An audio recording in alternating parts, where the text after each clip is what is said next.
Que el Señor esté con ustedes. Proclamación del Santo Evangelio según San Marcos. Después de que arrestaron a Juan el Bautista, Jesús se fue a Galilea para predicar el Evangelio de Dios y decía: se ha cumplido el tiempo y el reino de Dios ya está cerca. Conviértanse y crean en el Evangelio.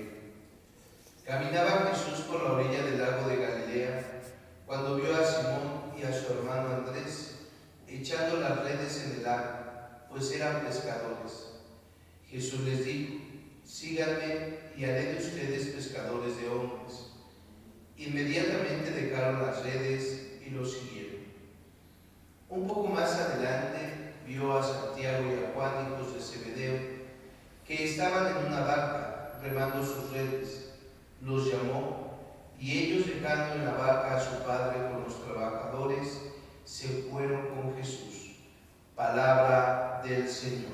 Gloria a ti, Señor Jesús. Tomen asiento, por favor. Fíjense cómo el Señor en este Evangelio de Marcos pues va mostrándose como el que llama, y veíamos ayer en el bautismo cómo es ratificado por Dios y comienza ahí la vida pública de Jesús. Por eso no es de extrañarse que ahora lo vamos a ver caminando, lo vamos a ver yendo a poblados, curando, sanando, liberando, porque es la misión de Jesús, restaurar el reino de Dios, lo que decíamos ayer, esa ruptura que el hombre tuvo y que tiene con Dios. Viene Jesús a restaurar esa ruptura.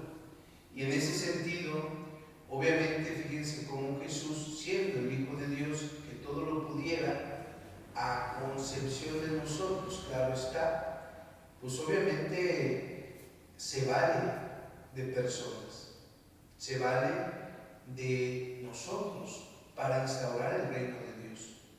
Por eso todo bautizado debe de ser testigo de Dios. En primera, porque estás siendo parte de la familia de Dios en el bautismo.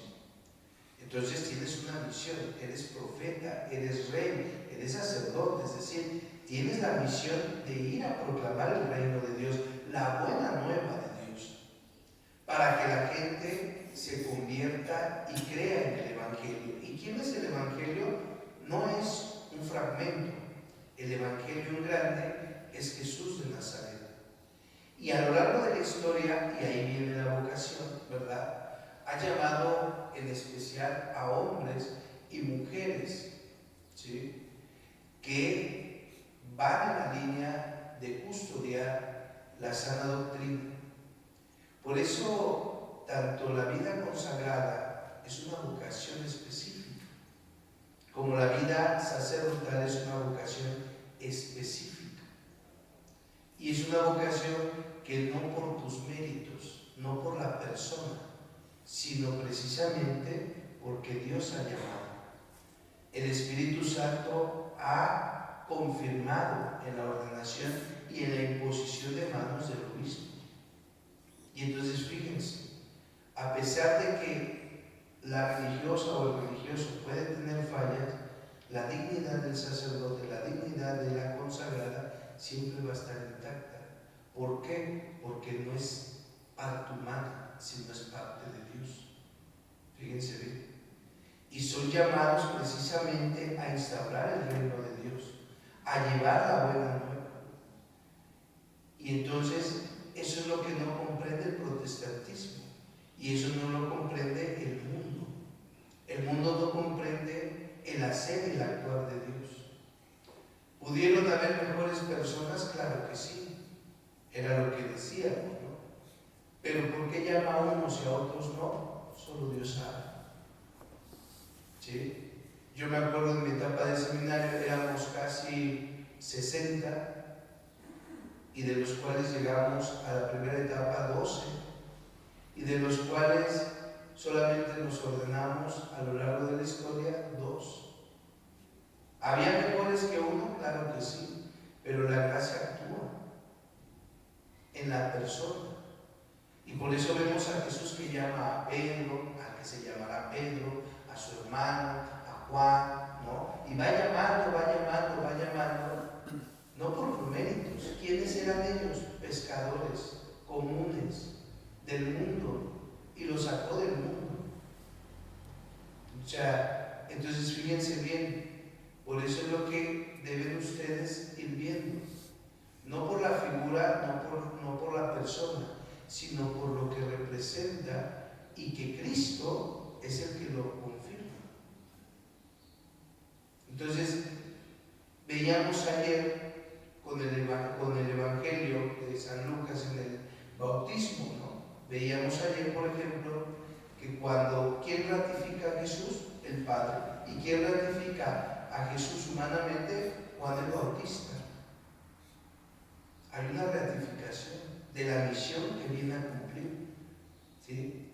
Y entonces fíjense bien, desciende la paloma, desciende el Espíritu Santo, desciende y se oye la voz del Padre: este es mi Hijo predilecto. Que en los otros evangelios sinópticos dirá: este es mi Hijo predilecto amado, escúchenlo. Jesús no tenía por qué bautizarse, lo veíamos ayer, y sin embargo se bautiza en la obediencia al Padre. Y entonces fíjense cómo, si tú, ¿verdad?, como algunos lo hicieron, negaron que Jesús era el Mesías, no entendían que a Jesús, pues obviamente automáticamente están negando a Dios, están negando al Espíritu Santo. Y entonces este ejemplo es para, por ejemplo, poner los que niegan la iglesia. Muchos niegan la iglesia, ¿sí o no? Y cuando tú niegas la iglesia, niegas la acción del Espíritu Santo. Y al negar la acción del Espíritu Santo, estás negando automáticamente a Dios. Porque no es la iglesia, fíjense bien, una institución, una ONG. La iglesia ha sido instaurada por Cristo, sí, y llevada a camino y a su plenitud por el Espíritu Santo. De manera que todo el rito que hay en la iglesia, todos los sacramentos que hay en la iglesia, todas las vocaciones que hay en la iglesia son acción del Espíritu Santo. Por ejemplo, cuando se reúnen los presbíteros en una reunión de presbiterio con su obispo, no es el obispo el que habla, no es el sacerdote, es el Espíritu Santo que está en el colegio presbiteral. A lo mismo en el colegio episcopal. Por eso la gran autoridad de la iglesia son los capítulos, ¿no? O en la vida religiosa son los capítulos. Entonces fíjense bien, cuando hay una acción del Espíritu Santo, si negamos la acción del Espíritu Santo, estamos negando automáticamente la acción de Dios, la acción del Hijo. ¿Quién es el que los llama? No el obispo, no fulano, no sultano. ¿Quién llamó a todos estos apóstoles? Jesús. Ahí está la vocación. Ahí vean la vocación. O sea, Jesús llama. ¿Quién te llamó a ser cristiano? Jesús. ¿Quién te va conduciendo a través de tu vida? El Espíritu Santo. ¿Quién es la madre que te ha acogido en el seno de la iglesia cuando eres bautizado? Y entonces, ojo con eso, porque a veces por ignorancia o a veces, ¿verdad?, hacemos algo, ¿no? Por ejemplo, yo conozco mucha gente que puede decir: yo no creo en la iglesia, yo no creo en la iglesia, yo no necesito de la iglesia para salvarme. ¿Qué está cometiendo ahí? Un pecado contra el Espíritu Santo, porque está negando la acción del Espíritu en la iglesia. Por eso los protestantes, ¿por qué siempre andan todos, ¿verdad? Porque niegan la acción del Espíritu Santo. Y ya veíamos cómo Jesús va instaurando todo. ¿Por qué se bautiza? Para confirmar. ¿Para qué? Para que haya un sacramento de confirmación, de bautizo, ¿sí o no? O sea, ¿cuáles son los sacramentos? Los que eleva a Dios a sacramentos. los que instaura no la iglesia, sino el mismo Jesús. El bautizo es de Jesús, lo instauró Jesús. La confirmación es de Jesús. Todos los sacramentos de la llamada de los presbíteros, todo esto, ¿quién lo instaura? Del orden, el sacramento del orden, Jesús. Por eso los llama: ven y te haré pescador de hombre. Hagan esto en memoria mía. Hagan esto.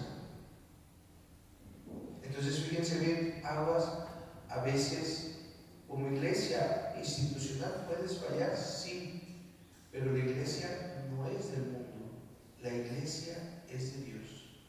Cuando a ti te niegan, también te están negando una parte del hacer de la iglesia. Entonces, Jesús instaura los sacramentos como vía de salvación, y quien no está de acuerdo o de quien no va en esa línea, tengan mucho cuidado porque se pueden perder. Hermanos, pidámosle a Dios que nos llame a la conversión, que nos llame al arrepentimiento, y que como discípulos de Él, porque hemos sido llamados por Él todos nosotros, instauremos el reino de Dios, la buena nueva, y proclamemos que Jesús es el Mesías. Que así sea.